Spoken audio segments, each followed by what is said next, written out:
En la tarea, ¿se acuerdan que les puse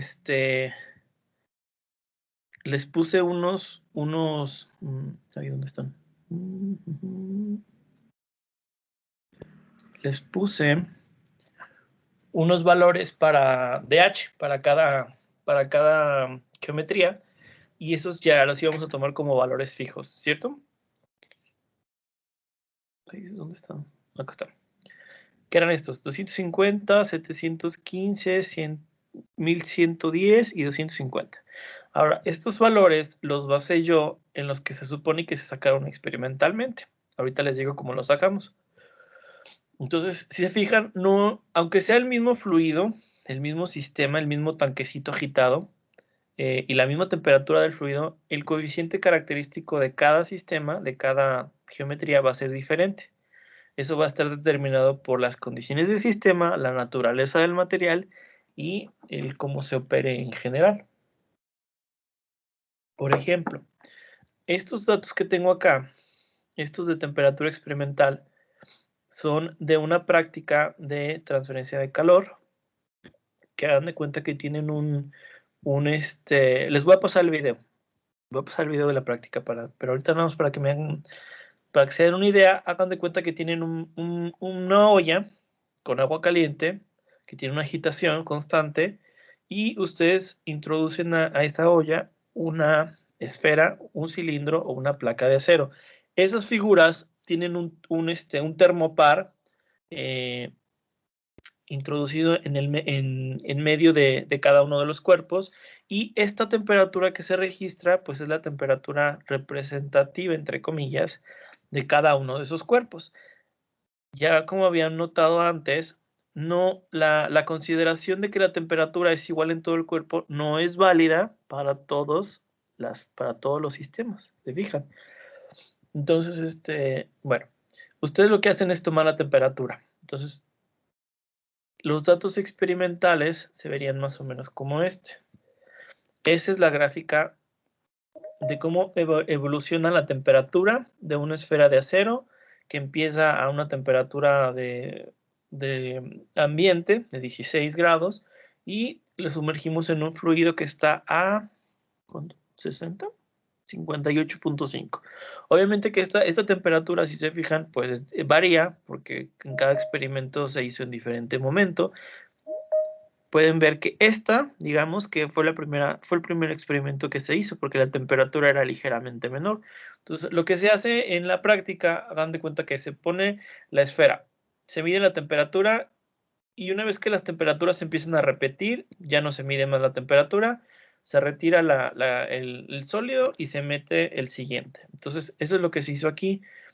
Se supone que la temperatura es constante y homogénea, la temperatura del fluido, del baño de agua, pero se pueden ver que hay ciertas variaciones, sobre todo en los últimos. Por ejemplo, la diferencia de temperaturas entre el primero y el último, pues no es significativa, pero pues no es la misma, ¿no? Para fines prácticos y de la tarea y de la práctica, pues podemos considerar que el fluido siempre está a 60 grados, ¿ok? Entonces ustedes miden la temperatura de cada uno y la van a medir hasta que las temperaturas se empiecen a repetir. ¿Qué nos implica que la temperatura se repita, muchachos? Que ya llegamos a qué, qué consideración podemos hacer.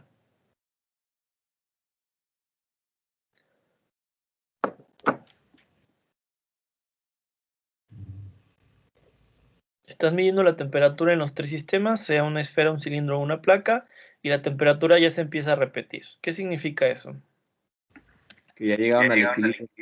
Exacto, podemos considerar que ya llegaron al equilibrio. Ahora, nosotros sabemos que la temperatura debería ser, en teoría, esta temperatura debería llegar hasta los 58.5, ¿cierto? Aquí nada más aquí se separó las mediciones cuando la temperatura se repitió 4 veces. O sea, si ustedes ven en la gráfica, esta en teoría debería seguir aumentando hasta 58.5, pero la diferencia entre esta temperatura y la del fluido no es tan significativa, por lo que podemos hacer la consideración de que ya llegaron al equilibrio, ¿ok? Entonces, se hace lo mismo con las otras geometrías. Aquí, por ejemplo, se llegó hasta los 68 segundos. Estas yo las repetí Pues porque precisamente estoy haciendo la consideración de que ya llegó al equilibrio. Entonces, yo aquí, si quisiera graficar más puntos, pues nada más tendría que aumentar el número de datos. Pero ya sabemos que la temperatura podemos considerar que ya no va a cambiar. ¿Ok? Lo mismo para el cilindro, para la placa y para la otra esfera. Entonces, se fijan, aquí es donde vamos a ver precisamente la diferencia de las temperaturas experimentales y las teóricas, y aquí es donde vamos a poder ver a qué sistemas realmente se puede aplicar la consideración de que la temperatura es uniforme. ¿Y eso qué, no, eso qué parámetro nos decía? Si podemos hacer la consideración. Número de Biot. El número de Biot. Y de acuerdo a los resultados que tenemos aquí, ¿en cuáles de los 4 sistemas podemos hacer esa suposición?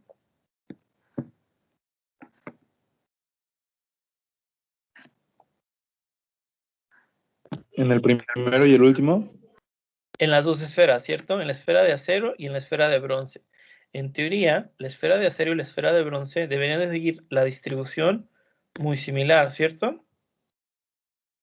¿Y qué pasa aquí? Sí. ¿Y qué es lo que vemos aquí?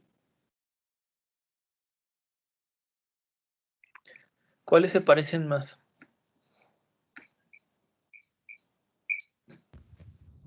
La de esfera y la de bronce. Se supone que las esferas, esta y esta, en estos dos sistemas se puede hacer la consideración de que la temperatura es uniforme en todo momento, entonces el número de Biot es menor que 0.1. ¿Y cómo calculamos la evolución de la temperatura? Pues con esta forma, ¿no? Que es la de menos exponente de menos el número de Biot por el número de Fourier. Y ya calculamos la temperatura. Entonces, si la consideración es válida, ¿por qué hay tanta diferencia entre los experimentales y los teóricos? Y al contrario, en los sistemas en los que se supone que no debería ser válida la suposición, como es el caso de la placa, que tenemos un número de Biot de 0.33, porque ahí sí tenemos un ajuste en cuanto a resultados. ¿Por qué se les ocurre?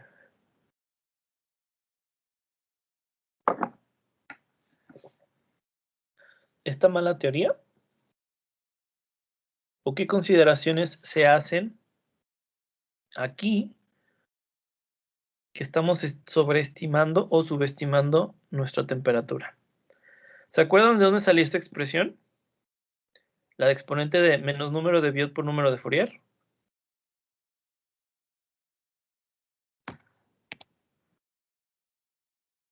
¿Se acuerdan de dónde salía esa expresión?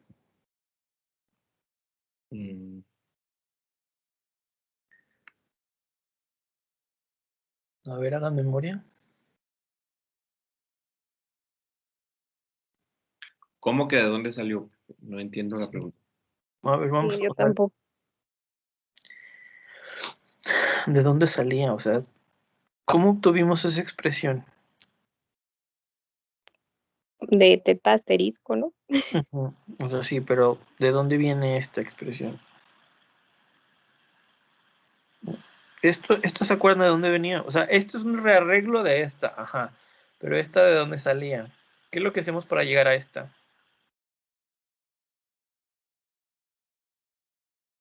¿Qué es lo que hacemos en todos los problemas? ¿Qué es lo primero que hacemos en todos los problemas? Un cambio de variable P No, y ya no, o sea, después integramos. X, sí. Pero esta de dónde salió.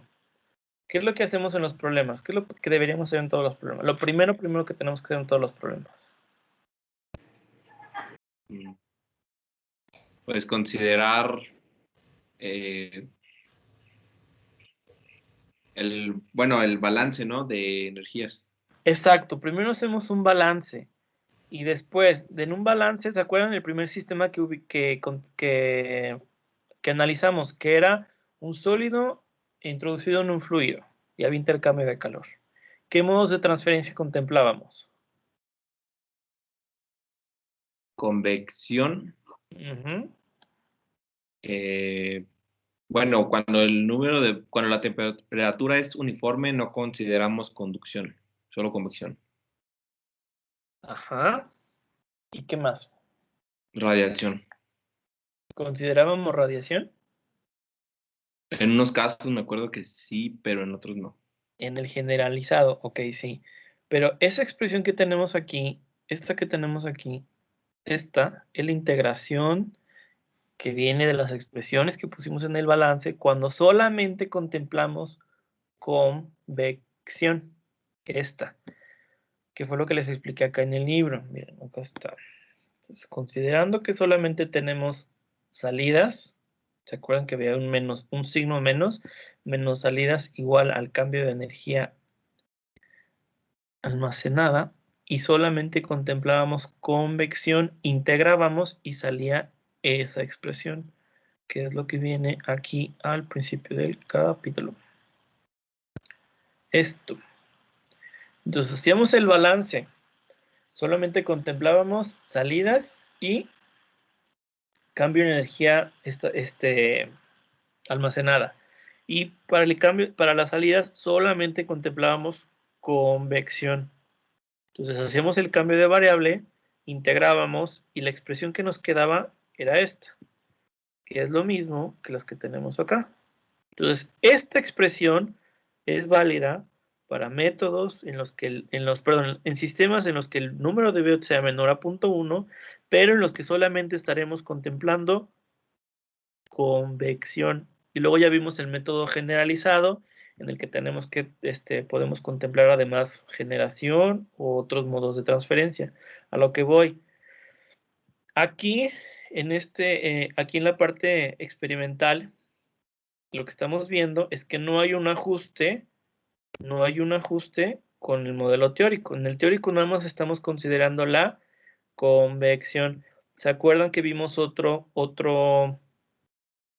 creo que se los puse aquí mismo. Ay, Dios, ¿dónde lo vimos? No lo subí. Les había puesto yo otro ejemplo.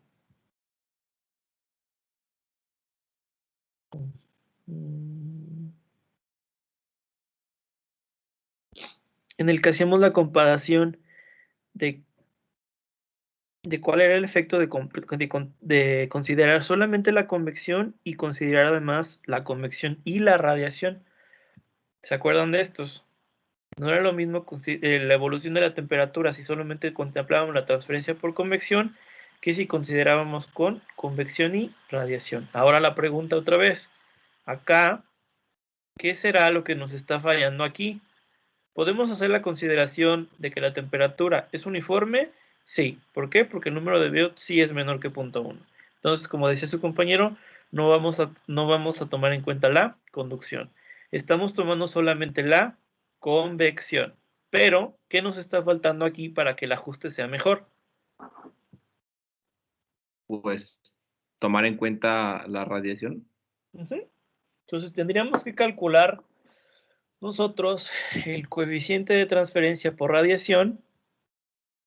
¿Se acuerdan que lo calculábamos así, con esta expresión, con esta que tenemos aquí? Y tendríamos que compararlo con el que obtenemos de convección y ver si lo tenemos que contemplar o no. Si lo tenemos que contemplar, tendríamos que llegar a una expresión muy similar a esta, en la que vamos a estar contemplando la convección y la radiación. Tendríamos que integrarlo, como lo vimos en el ejemplo, y en teoría el ajuste se tendría que ver mejor. Eso es lo que van a hacer, es la segunda parte, bueno, es otra parte de lo que van a hacer en su tarea. Este sí lo tienen aquí en Teams, ¿verdad? Sí, sí se los puse. Entonces, Sí, tienen que hacer el balance, tienen que llegar a la expresión equivalente a esta, hacer las sustituciones y, ¿cómo se llama? Hacer la integración. Y en teoría, esta aproximación, los resultados de esto se deben de ajustar mejor a los datos experimentales que si solo tomamos en cuenta la convección. ¿Sí se acuerdan de eso? ¿Sí se acuerdan cómo hacer esto? ¿O no? Sí. Con el método de Runcahu, algo así se llama, que nos dijo que lo buscáramos. Rungecuta, ajá, pero eso es para la integración. Lo que me interesa, lo que se supone que tienen que saber a estas alturas, es cómo llegar a estas expresiones. ¿Se acuerdan cómo llegábamos a estas expresiones? Sí. ¿Cómo? Había que, bueno, primero hacer el balance, luego pues había que igualar y ya era ir metiendo un valor en otro, o sea, es álgebra. Ok. ¿Y qué se considera en el balance? En este caso, radiación y convección. No, en el balance, no los modos de transferencia, en el balance. O sea, la energía, De entrada y la contenida, ¿no? ajá, no. La Bueno, sí. almacenada, ajá, el cambio de la almacenada, sí, porque pues te estamos viendo en estado transitorio. Ok, entonces tenemos el cambio de la energía almacenada, ajá, igual a qué. La de salida. em,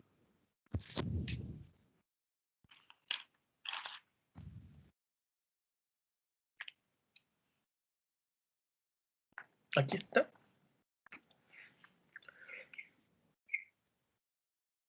¿Esto qué representa? Lo que está aquí entre corchetes, ¿qué representa, muchachos? pues es la energía por convección y la energía por radiación sumadas. Ok, sí, la transferencia por convección y la transferencia por radiación. Pero es entrada, salida, es la energía generada. Es de salida. Ok, la Ajá. salida. Acuérdense que para fines prácticos siempre vamos a considerar la salida. Si por alguna razón en nuestro sistema la diferencia de temperaturas está al revés, es decir, si está entrando energía, lo único que va a hacer es que nos va a cambiar el signo, ¿vale? Pero lo que veíamos de acá desde el libro, o sea, siempre lo vamos a considerar como menos salidas igual a el cambio de la energía almacenada. ¿Cuántos modos de transferencia contemplemos aquí en la salida? Eso es punto y aparte. ¿Sí? Aquí podemos considerar 1, 2 o 3. Bueno, 1 o 2, convección o convección y radiación. O sea, aquí puede tener este término, uno, solamente uno, o como en este ejemplo tenemos los dos, pero es menos salidas. Y este signo es el que luego nos hace bolas, muchachos. Pueden hacer el balance de otra forma. Si es un sistema en el que se está calentando algo, a lo mejor esto lo pueden tomar como entradas, pero le tienen que quitar el signo. Si lo toman como salidas, tiene que ser como menos. Acuérdense que lo que nos define realmente el sentido de la transferencia es la diferencia. ¿Ok? Ok. Sí, profe. Ok. Entonces, hasta aquí, todo esto que tienen aquí les va a servir, de hecho, para la tarea. Obviamente que aquí en el ejemplo lo que cambiábamos era, aquí era una barra, va a ser ¿cómo se llama? Ya es más álgebra que otra cosa, pero todo lo que tenemos aquí hasta aquí, esto les va a servir para la tarea. ¿Sí? Entonces, primero tienen que calcular el coeficiente de transferencia por radiación, ¿ok? Y después ese mismo incluirlo ya en la expresión que se tiene que integrar, que vendría siendo una parecida a esta. Entonces, en el ejemplo ya nada más tienen, si se fijan, ya lo tienen programado, o sea, ni siquiera tienen que hacerlo. Nada más tienen que cambiar el valor de las constantes, lo que tengan aquí, las diferentes temperaturas y tal. Entonces, estaba muy fácil. Ahora, eso es para ajustar para ajustar nuestro modelo y ver que realmente reproduzca las condiciones experimentales. Ahora, si se fijan aquí, lo mismo, ya teníamos el coeficiente de transferencia por convección, pero este coeficiente de transferencia por convección no salió de la nada. Lo tenemos que calcular a partir de las temperaturas y las condiciones que tenemos aquí en el equilibrio. Nosotros sabemos que a partir de 124 segundos la temperatura ya no va a cambiar, ¿cierto? Entonces, lo que tenemos que hacer, muchachos, es como ingeniería inversa. Ya conocemos los resultados, tenemos que ver qué datos nos dan esa respuesta. Y en datos me refiero a el coeficiente de transferencia. ¿Ok? Entonces, el número de Fourier al que se supone que ya llegamos al equilibrio corresponde a 124 segundos. ¿Por qué? Porque a partir de 124 segundos suponemos que ya no va a cambiar la temperatura. ¿Ok? Entonces ustedes conocen el tiempo y la temperatura final del sistema y conocen la temperatura inicial. Entonces esto y esto ya lo conocen. La teta pues ya es la en el momento que estamos analizando, que es a 124 segundos. Entonces, esta teta y esta teta ya la conocemos, teta y teta inicial. Entonces, hacemos la división, conocemos teta asterisco. ¿Se fijan? Ahora vamos al revés. Ahora conocemos los resultados. Sabemos cuál es el valor de teta asterisco, a qué tiempo y a qué temperatura corresponde. Ahora, con eso, con el valor del tiempo, con el valor que tenemos aquí de tiempo, podemos también calcular, pues, el número de Fourier. ¿Cierto? ¿Por qué? Porque para el número de Fourier solamente necesitamos conocer las propiedades del material. Entonces, conocemos la difusividad térmica, podemos calcular entonces el número de Fourier con el tiempo y la longitud característica del sistema. Ahora, lo que les decía que checaran en el apéndice es de dónde sacar el número de Biot. Entonces, esto viene en... Ah, ya me pasé. En las gráficas del apéndice 5S1.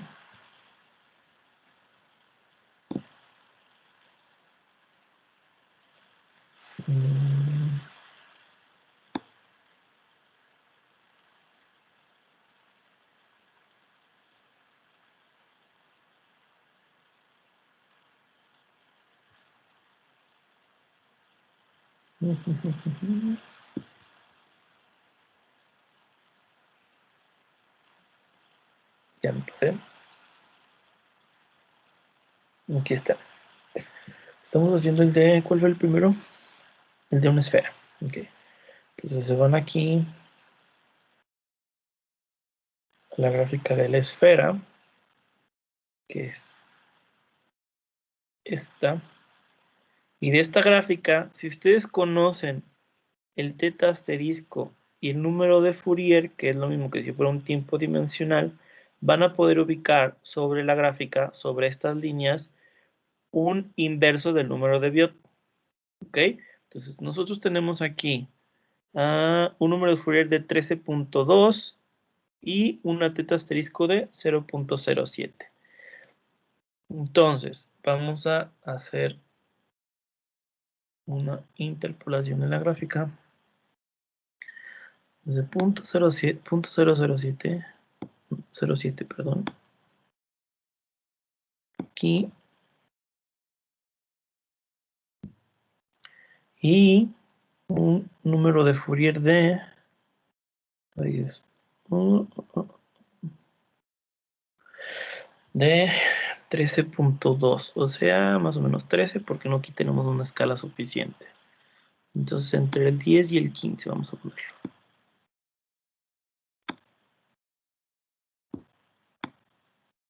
Entonces, de aquí vamos a obtener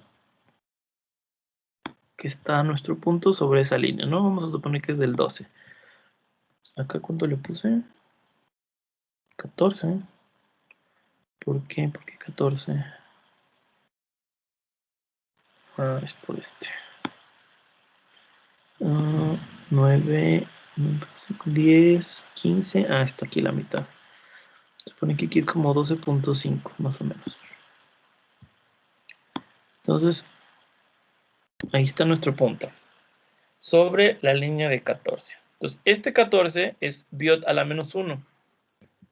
Entonces, en nuestro sistema, para calcular el número de Biot, como no tenemos otra información, vamos a ponerlo como, esto es lo que nos salió de la gráfica, este 14, y el Biot va a ser 1 sobre eso. ¿Por qué? Porque lo que sacamos de la gráfica es Biot a la menos 1. Entonces, así es como sacamos este número de Biot. ¿Ok? Entonces,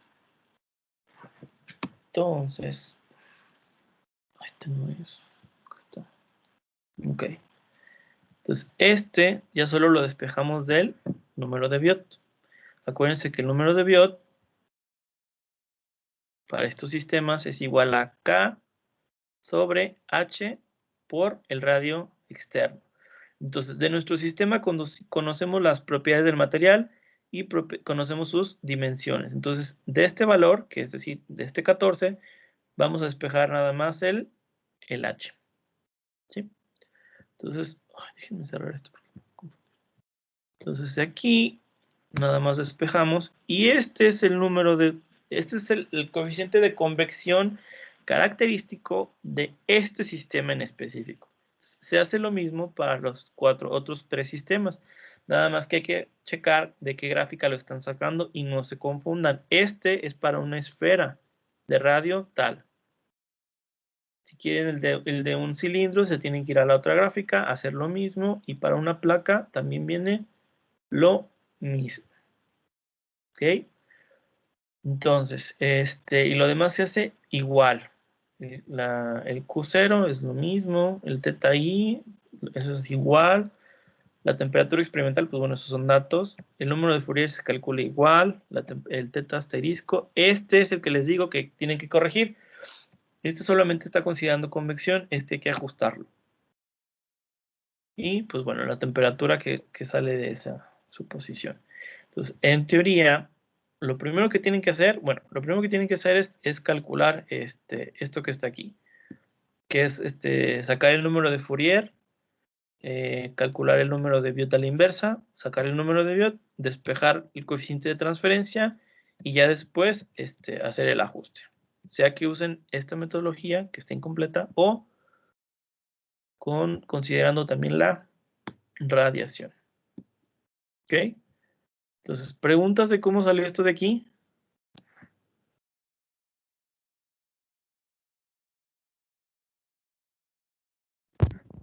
Yo, profe, Díganme. el número de Fourier, el que calculó en la parte de arriba, ¿cuál era la diferencia con el de la abajo? Este número de Fourier se calcula con estos tiempos, ¿cierto? Sí. Ok. Este número de Fourier es nada más uno de tantos.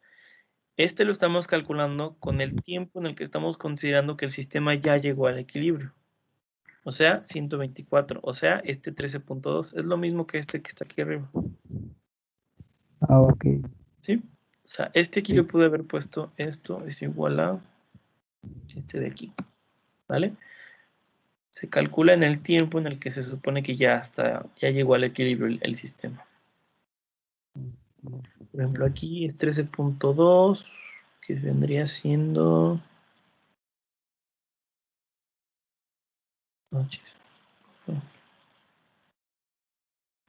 56 segundos, perdón. Porque a partir de este momento ya todas las temperaturas se repiten. Ahora, de los datos experimentales nada más venían así, hagan de cuenta. Yo para que todas las gráficas estuvieran hasta el mismo rango, pues yo estos los extendí, pero en teoría aquí nada más había 4 datos. Entonces, suponemos que llegó al equilibrio, podemos repetir los datos. Es para que aquí en las gráficas siga teniendo, o sea, estén todos en el mismo rango de... Aquí, en la misma gráfica. ¿Vale? Entonces, el momento en el que empezó a repetirse, o la temperatura que se empezó a repetir fue esta, 56.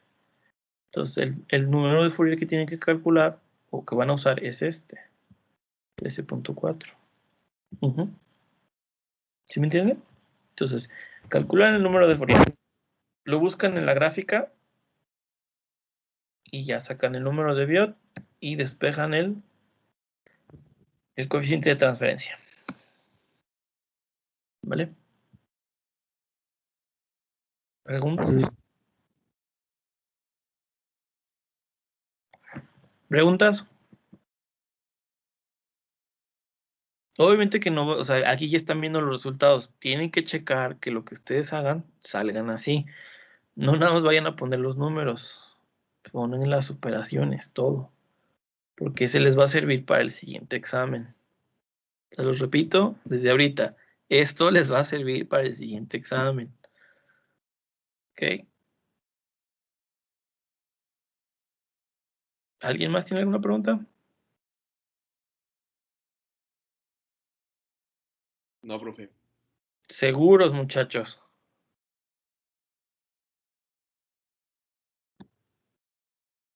Bueno. Si no, ya saben, cualquier cosa, me mandan un mensaje.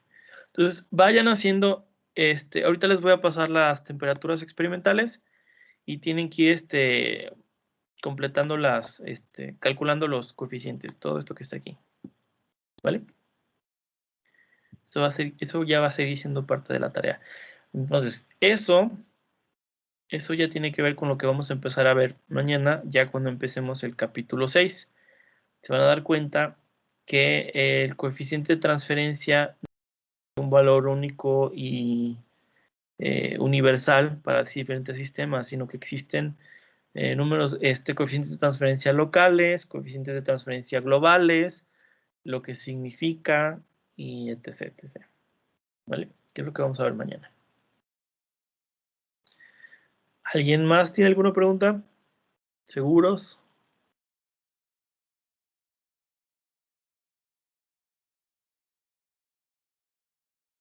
No. Creo que no, profe. Bueno, No, profe.